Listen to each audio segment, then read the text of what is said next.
Hello and welcome to an interesting style of walkthrough video for Resident Evil 2 Ghost Survivors, the No Way Out scenario. This video will give you some commentary, tips and tricks, some enemy patterns, what is in each backpack, and some other things that will hopefully help you beat this scenario. I called it an interesting style of walkthrough because towards the end of the game, things go out of control and it's all about survival, knowing the game, and there's not a clear-cut way to do it. We'll actually show you the full playthrough that was used to unlock the cat ears, a special accessory that gives all characters infinite ammo in the DLC that can only be unlocked by beating the No Way Out scenario using 60 or less handgun bullets. If you're just trying to get through the scenario and not unlock anything, this should really be helpful as you'll have access to unlimited handgun plus the strategies used here.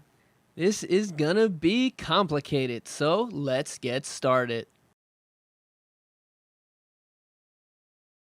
The game starts with 4 zombies coming in the front door. They usually come in 2 at a time. A couple of shots will take them out. Reload after the first 2 go down, and then the next 2 should come in. Sometimes it's random and they get stuck outside and the door closes. It's kind of annoying. Sometimes they'll run to the right or the left, but basically these guys are low hit points, and just make sure you don't get hit. After you take out the 4, you run to this corner here, and now we're going to stand here and just aim right at the heads and take out these guys. If you line up your shot correctly and you miss, you might hit the guys behind because their heads all line up, so that's a good spot to get right in the center. The first backpack has a green herb, a blue herb, and a flash grenade. And take out those 3 guys, including the guy with our first backpack, which we'll pick up in a minute.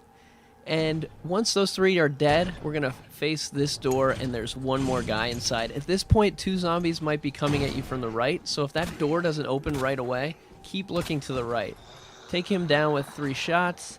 And now 2 more guys, number 9 and 10 here, Old Man and Red Pac-Man. And basically what you're going to do is shoot Red Pac-Man in the head or the leg or somewhere where it's not going to hit the pack, so the pack will fall on the ground, and you can strategically place them. It's hard to do. I placed this one here, and actually it's just going to randomly help us out later. Once those 2 are done, we're going to aim right back at this door again. We're going to take out both zombies that come out, and once again, you've got some guys coming at you from the right, so make sure you do it quickly or get away. And the next 2 guys are this security guy with no pants and another old man with a backpack. Basically take them out, but while you're taking them out, if you take too long, 2 more will pop out the back door. The backpack guy here, you want to take him out early if you want the spark shot, and the spark shot can kill those armored guys a lot quicker, but I like to save it for later. So I used handgun bullets to take them down.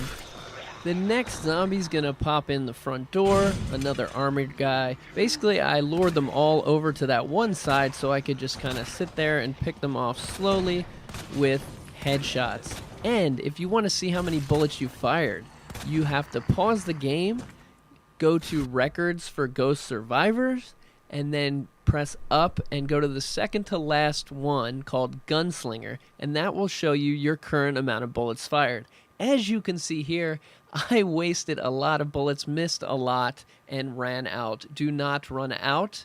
Try to keep around 54 bullets in your handgun just in case. So once you get to 54, stop using it, and once you get to 60, discard it right away.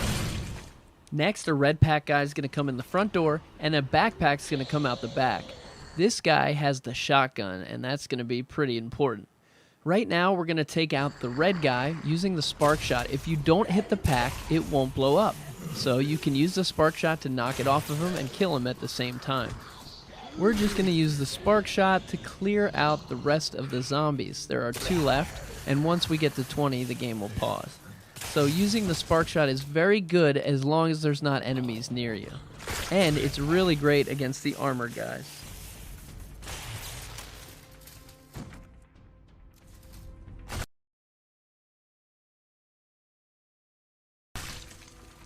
Once you hit 20, You'll get a little bit of a break if you need to collect any backpacks or anything, and we're going to go back to our favorite spot by this back door.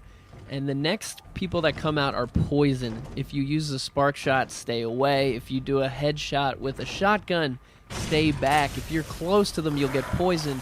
You really want the blue herb not to cure poison, but to give you armor when mixed together. So do not get poisoned. Really, do not get poisoned. There are 3 guys in that door that come out at the same time, and then a 4th poison guy will come out. At the same time the 4th poison guy is coming out of that door, to the right, you're going to have 3 guys. A guy with a poison face, a guy with a regular face, and a guy with a backpack. This one has the MQ-11 Mini Uzi inside. Take out these guys with the spark shot or headshots with the shotgun. And remember to keep some handgun bullets for later, because there's a part at the end here where we're going to need at least 2 bullets in worst case scenario. So now that we're out of everything, we're going to now use this Uzi, and the important thing is to conserve. So stay far away. Do not hold down the button. Try to do single bullets if you can, or singles or doubles. Stay away from the poison guys so that their poison don't hit you. And just slowly take out the zombies number 28, number 29, and 30. Or however many are left. If there's a bunch of purple guys left and you're out of spark shot and they're all crowding together, it's going to be dangerous. You might have to use that full health in this situation. Try your hardest not to. We could have used that pack on the ground to maybe blow them up or something like that. And then once you get down to 30, the game will pause for a few seconds and give you a chance to regroup. This is the final horde before things go absolutely crazy.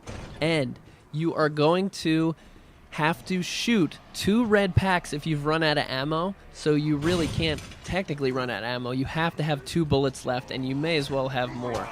So it starts out with a backpack guy, and 2 of his friends come in the back door, and then a red pack guy comes in the front door with 3 of his friends. And anyway, there's about 8 zombies out here right now, and it's crazy. So what I'm doing right now is I'm luring them all into this corner and strategically getting hit here so that it'll even crowd them in even more, so that I can run past them and actually use the red pack we knocked on the ground before to take them all out. There's also a red pack guy in that crowd, so you could have used his pack too. It's harder to do so. It's kind of hard to hit him when everybody's attacking you as well. The backpack guy in that crowd had a red, a green, and a flash, and at this point you should have a blue from the beginning, so you should have a red, a green, and blue. You should be able to have 2 full healths. I think I used 1 already, but the full health is important because it gives you armor and stops poison. At this point, your game might not be quite as easy looking because I took out a bunch with that bomb, but the final 2 that are going to mix in are this red guy with the pack and then a crazy white guy in the back door. And you have to kill all 40 enemies or the game won't continue. So if you've run out of ammo, you have to restart.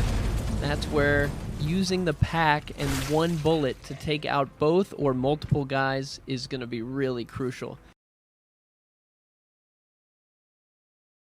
To start the next horde, you have 1 goal, and that's to get the backpack off of the guy coming in the front door. If you have a couple handguns left, you can shoot him in the head and knock it off. If you have no weapons left, run into him, get hit on purpose, and he will drop the backpack. Don't use a flashbang. Just get hit, he'll drop it, and then pick up the backpack. Do not get hit.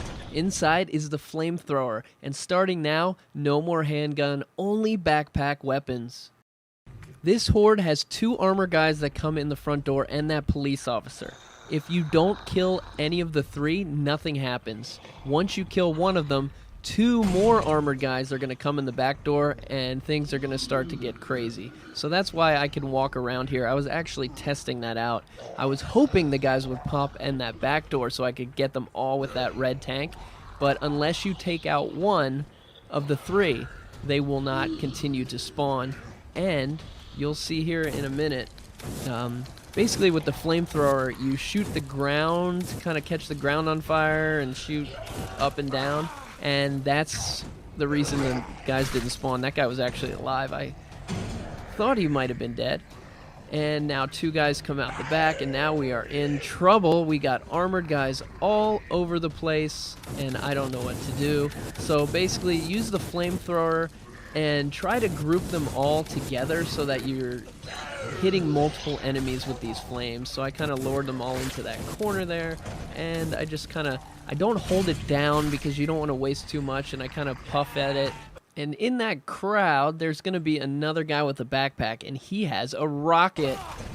And the rocket is going to be used as a last-ditch effort. If you can save the rocket as long as possible, you're going to have a better chance to complete it. And it's really hard to keep the rocket the whole time, but if you got that at the end, you're pretty much golden. So the 40 to 50 horde is armored zombies mixed with these poisons, and they come in pairs of 2 from opposite sides. And as you can see, you just constantly get trapped and trapped and trapped. We do have a little pack on the ground that we dropped earlier, and anytime you have those, try to save them as long as possible because it's important to use them towards the end. And I just kind of got all the guys to one side if I could, and then if you get hit, a bunch of guys will crowd you, so you can kind of quick turn and use flamethrower. And I really wanted to take out all these guys using only the flamethrower because the next part is even harder. And here you can see the importance of not just using a blue herb by itself and using a triple mix. I've got this armor, so it's not taking as much damage, and then I'm not getting poisoned from those guys. And from 40 to 50, that's a good time to use that full one. And right here I ran out of flamethrower, but something we may have missed is there's actually another back